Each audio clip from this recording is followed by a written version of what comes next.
Without doubts, I think it's by far the best league in England.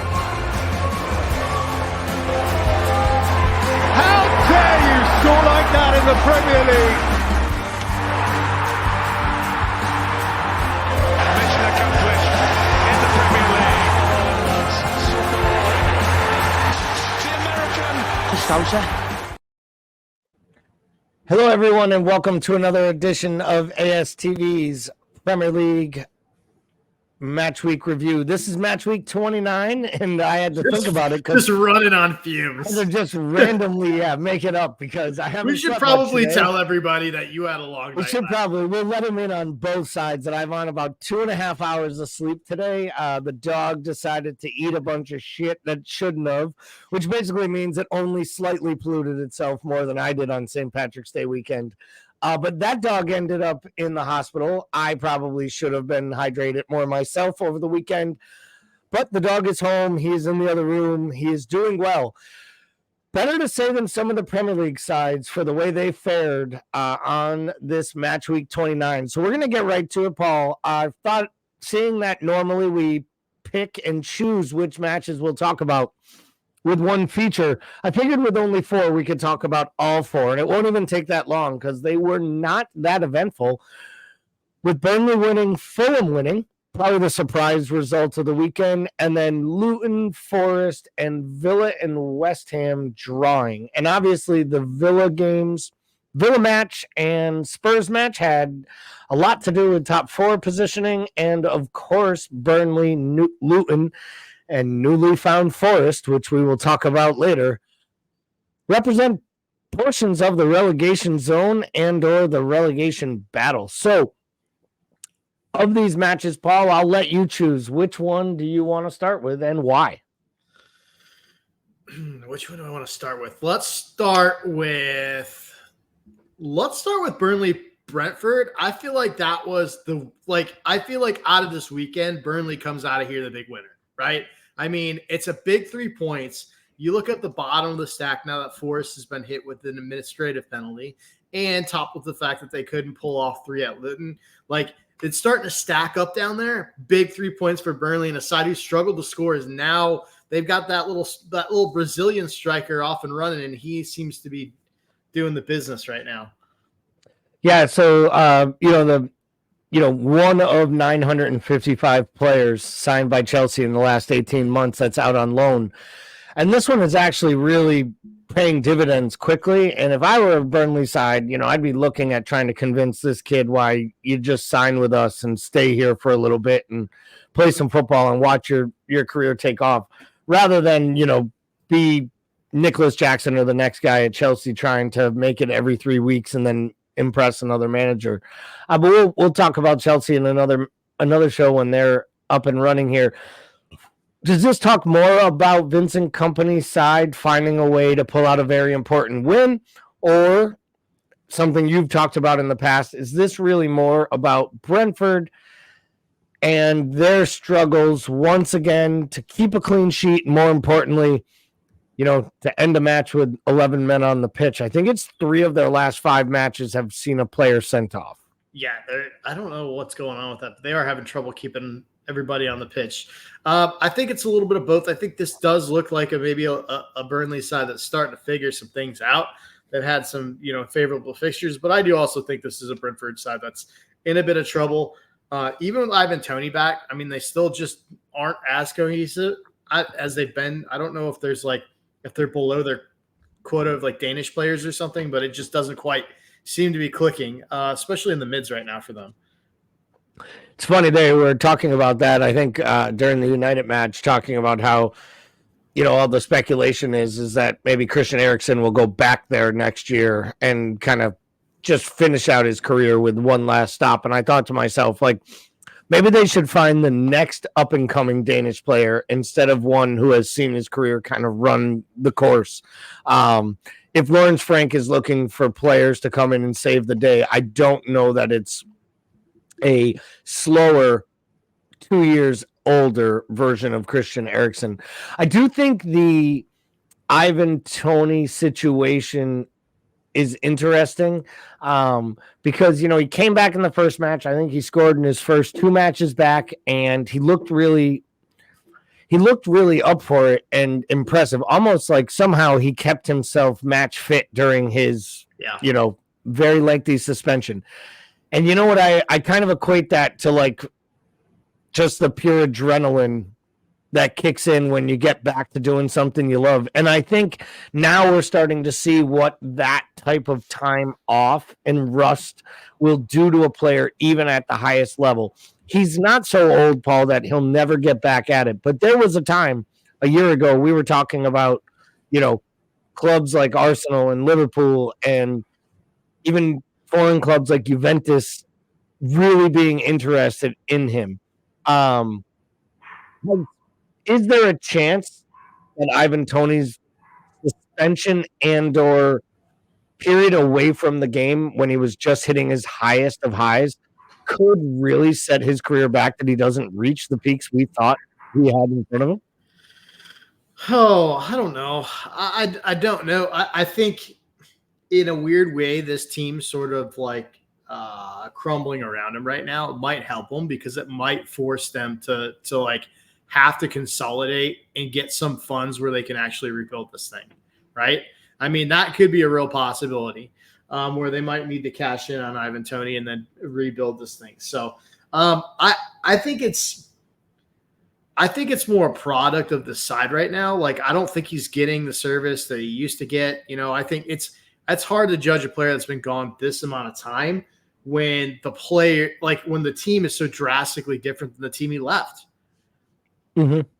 And it's definitely fair too. I mean, his partner in crime the whole time there, the big season with all the goals, was Mbeumo, and he probably didn't get enough credit for what he did to help Toney score the goals. Right. And he hasn't been back. He just made the bench this weekend for the first time from his big injury. So maybe that'll come around. I still think Brentford will have enough in them. I think Thomas Frank is a good enough manager. They will stay up. I like your shot about Burnley. I just wonder if it could be just a little bit too late. Like, Burnley's just getting going too late. Maybe they could run down Forest and Luton, because I really don't rate Luton to get too many points from here to the end of the season, because we've talked about Luton punching above their weight all year. But when most of the time you're talking about how plucky they are in defeat, you realize that, like, when teams learn how to lose points, they usually don't learn at the money end of the season how to win them to stay up. And if I did have to bet on which side might have a little bit more quality, I do think you bring up the Fofana kid.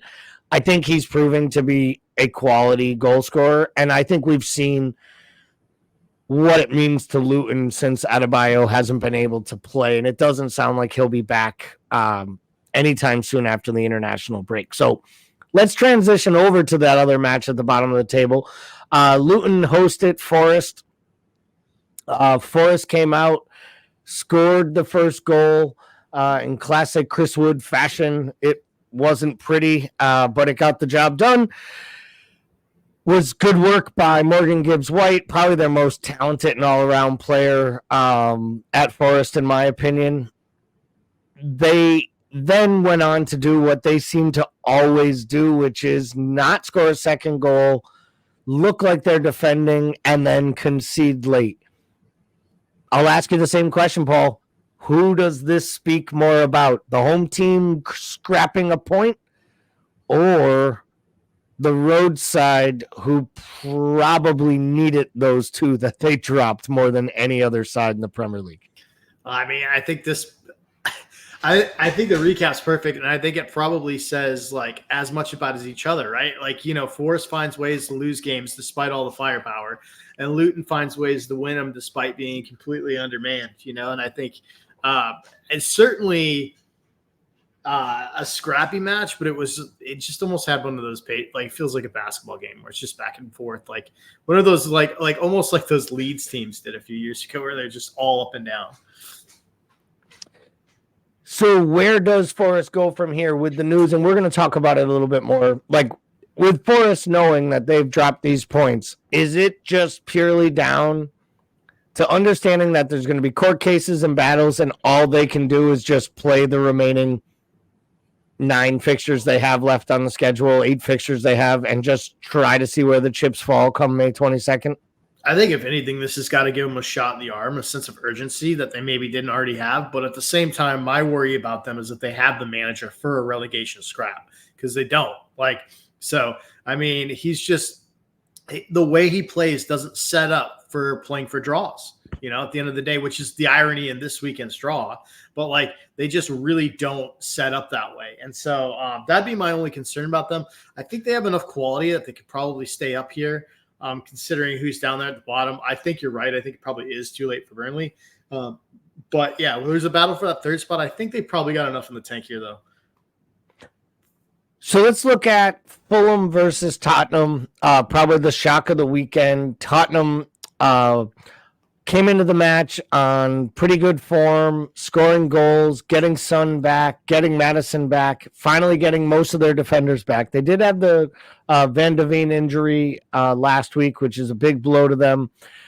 But they have both their fullbacks in. You'd think that they would be able to handle a Fulham side at home, who, to be fair, had been better defensively at Craven Cottage. But with the opportunity to really put pressure on Villa and go ahead of them in the table with a match in hand, is there a more Spursy result than 3-0 to Fulham on the road?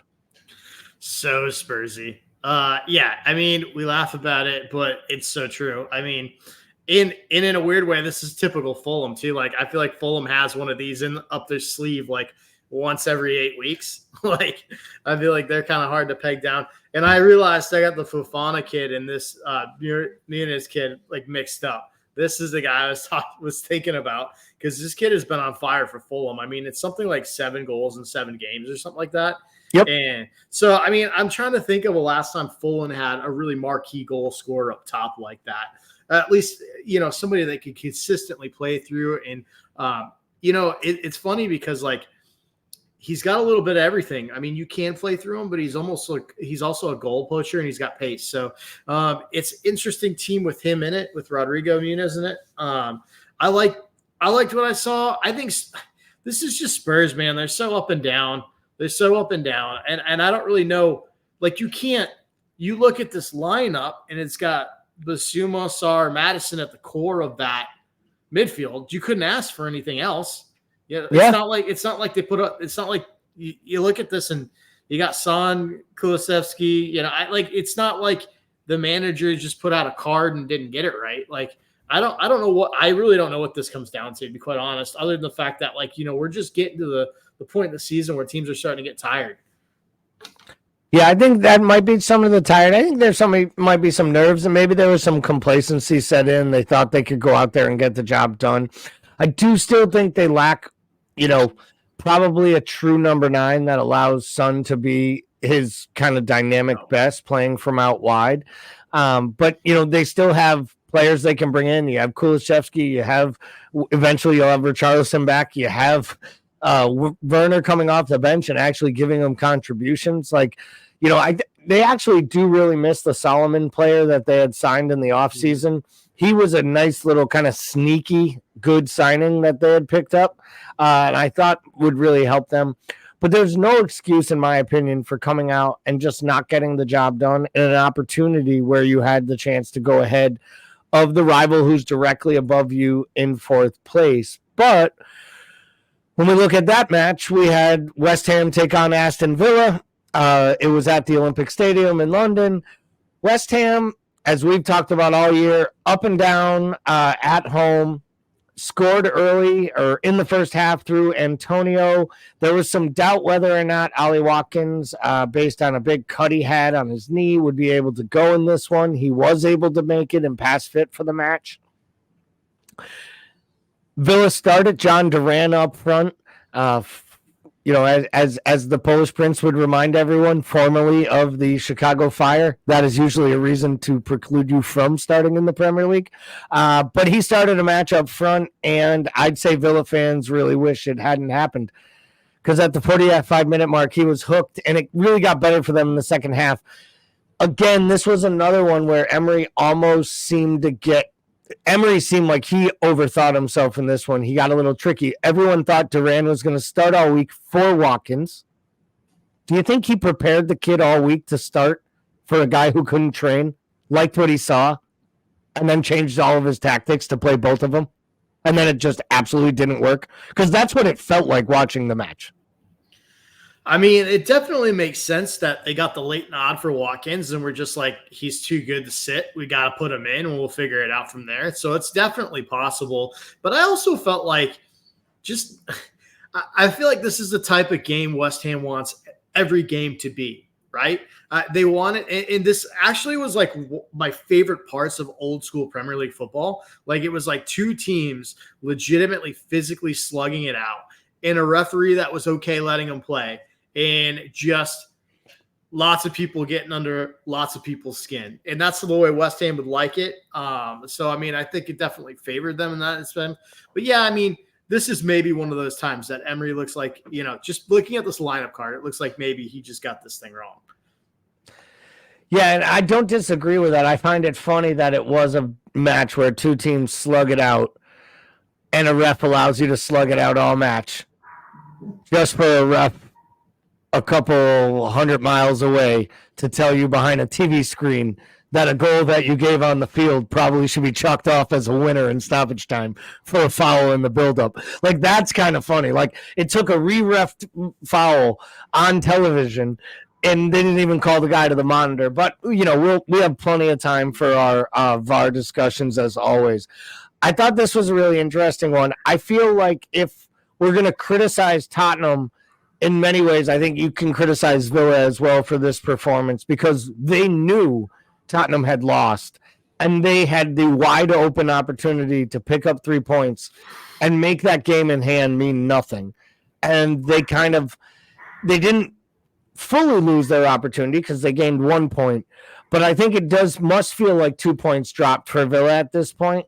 And I still feel like when you look at the run-in, both sides have pretty tough fixtures. Spurs play everybody down the stretch. They play Arsenal, they play Liverpool, they play City. So it'll be really interesting there. I think Villa has 2 of those 3 still to come. I just feel like Villa might get a little distracted with the Europa Conference League because I think it's hard to see them not winning it now that they've advanced past Ajax in that competition. I think with their squad, and again, I think when you are a club of Villa's size, similar to West Ham last year, and it's been a long time since you did anything for your supporters, I think giving them a night out in Europe, wherever it is, and you'd have to look it up for me, where the Europa Conference League final is going to be played this year. I was shocked to hear that the Champions League finals in Wembley and the Europa League final is in Ireland. So am I to assume that this one is at like Prenton Park at Rangers Stadium or something in Scotland? And could be Scotland or Wales. That would be cool, like the trifecta there. It would be kind of cool, right? They put it up in Wales. We'll find out where it is. We'll look that up. This is what we call live production radio, folks. While Paul's looking that up, let's talk a little bit here about the big news of today. We talked about Forest dropping 2 points yesterday to Luton, and the Premier League was like, hey, if you thought that was bad, Forest fans, how would you like to drop 6 points to Luton overnight and find yourself behind them in the standings as well? So financial irregularities, financial fair play, disproportionate spending, whatever buzzword you want to call it, Paul. How unfair is it to Forest? Not that it's happening, but that it's happening now. Yeah, I mean, I don't know. Like, I don't know if you can I don't know how you can control the timing of these things. I just know, clearly the line is at 9. Purchasing 9 fullbacks in a window. That's where we draw the line here. So at least we've got some sort of indicator as to how deep you can go in one position run in a summer window. And our producers in my ear and just said that that Europa Conference Finals in Athens, Greece. So we were close. I mean, It would be an amazing trip to Athens for the supporters from Villa. I'm sure they would have a much better time traveling from the Midlands over to Athens, Greece in the middle of May rather than up to Wales. So enjoy your time in Greece if you get there. So Forest here, supporters show up. They're excited. They go on the road. They get to little old Luton. They get out of there with a draw. They think to themselves, well, it could have been worse. We could have lost. We still have, a 3-point lead on them, superior goal differential. And then the league, they wake up this morning, currently in the relegation zone. How much do they need to worry? One. And two, do you think they'll get half of these points back as kind of the precedent has been set?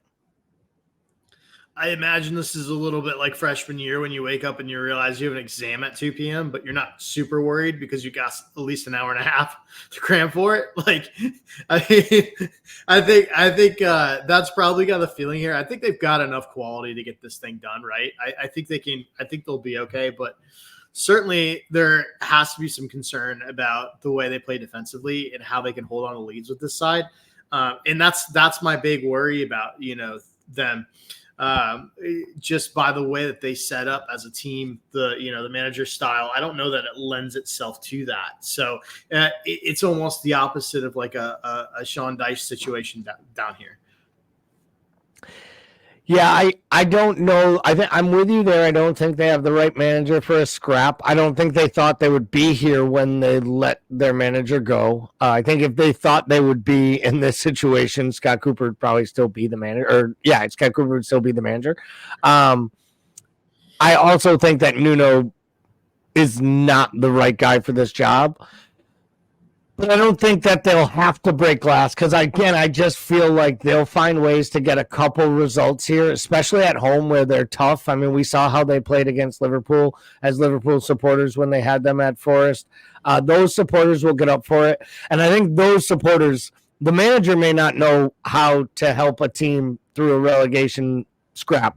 I think those supporters are, old school English royalty when it comes to supporting their club. And I think they know, and maybe they might be worth 2 to 3 points down the stretch here.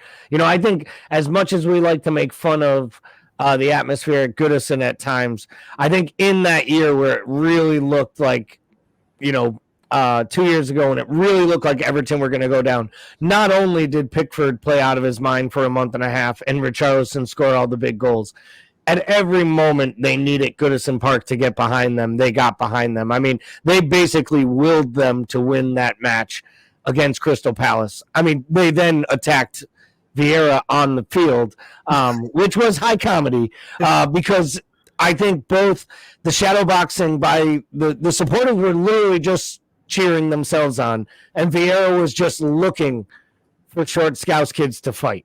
So it was kind of like a perfect situation there. I think in this case, this is, the powers that be in the EFL just flexing their muscles.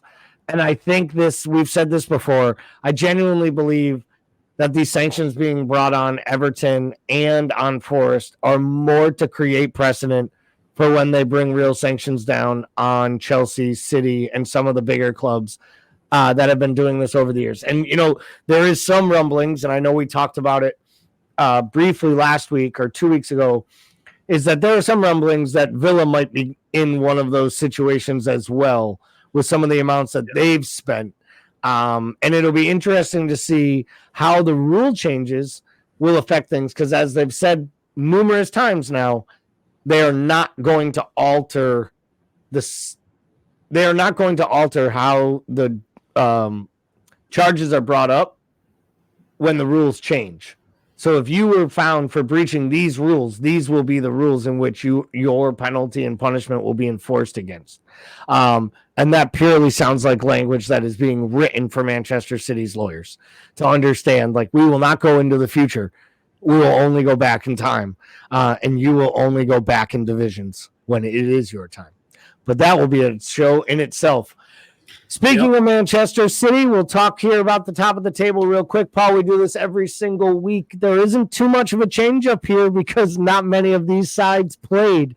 Outside of West Ham picking up a point and Villa picking up 1 point, Tottenham failing to secure any. I'll ask you, as I've asked you each week, do you still see this top 6 probably being the final top 6? And does West Ham have a legitimate chance to catch United even with the game extra played?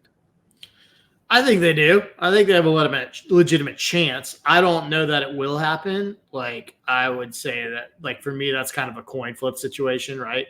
But yeah, and I mean, who knows? We could see Tottenham completely just capitulate. Like, I wouldn't put that past them either.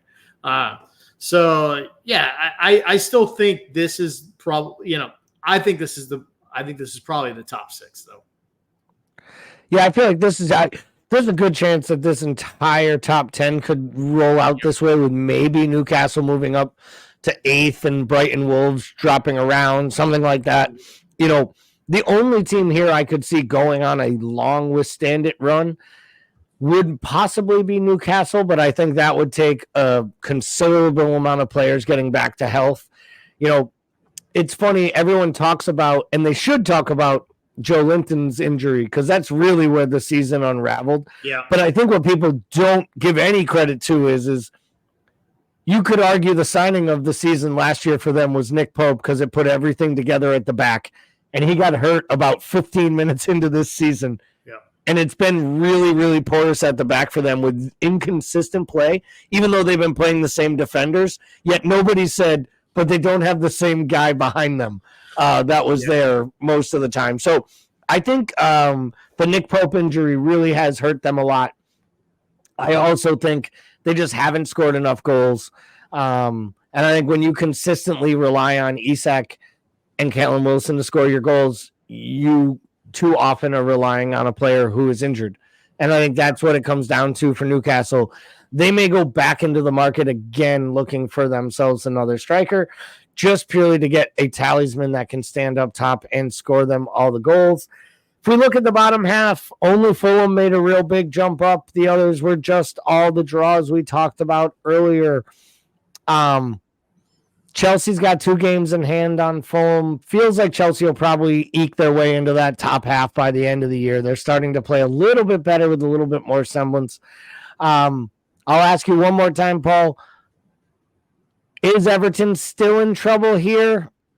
Or is Luton just not good enough to make up 3 points and a game in hand? I still think that Brentford and Everton are like such trash that if Luton was able to just keep drawing teams, they got a shot at creeping up on one of those teams.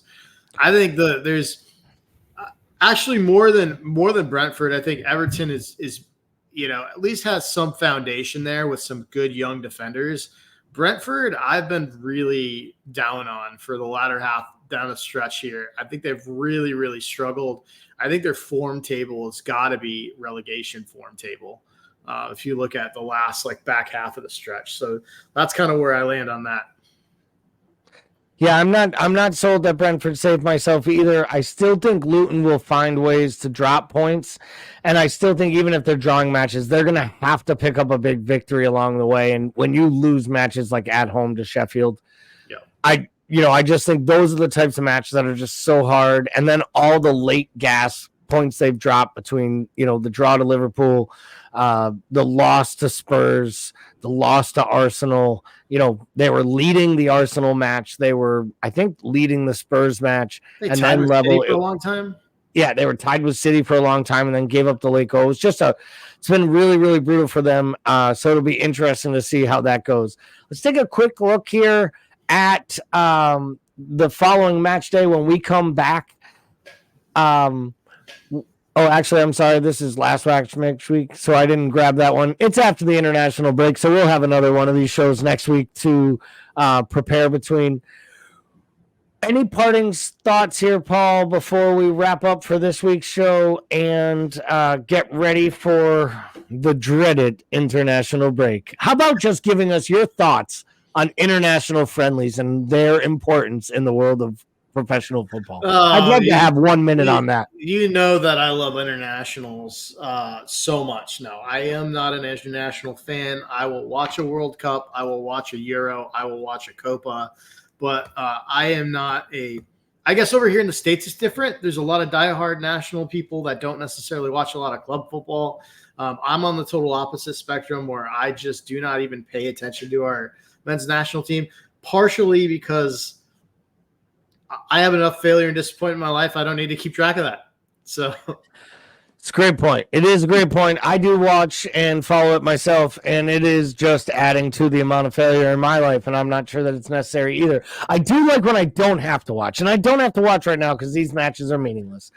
In the summertime, I'll pay a little bit more attention when the Copa's going around and actual international teams are playing with quality international players. If you are a fan of a country that has lots of great international players around the world, just remember when these matches mean nothing, they should mean nothing to those players as well. They're glorified training sessions.